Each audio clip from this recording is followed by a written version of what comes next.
Hello, good evening. Isa namang magandang gabi sa inyo mga kapatid, mga kaibigan, no?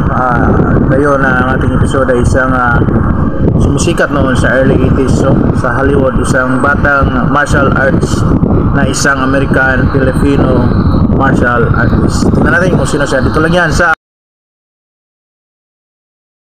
sino to, please comment down below. Isang sikat na early 80s.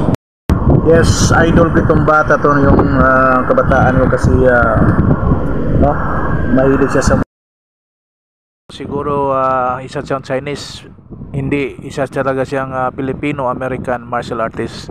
Ay nobo ng kanyang ama na si Ernie Reyes Sr. nung kabataan niya.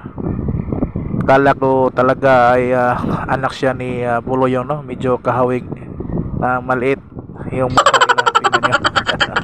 Pero hindi talaga siya siyang Pilipino. Come on, let's get out of here. It's Jason. Good, let's go home. He's getting just what he deserves. Nobody deserves that.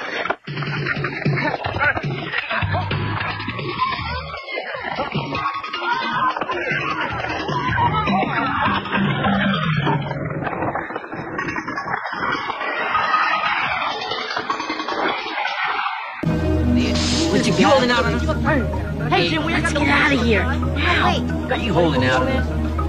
Leave me alone. I ain't got Jim, I ain't got no pocket your guy. You give up the money or you're gonna be donating blood.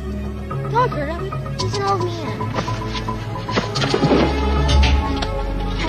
How about now, old man? Are you gonna start giving or do I have to start kicking?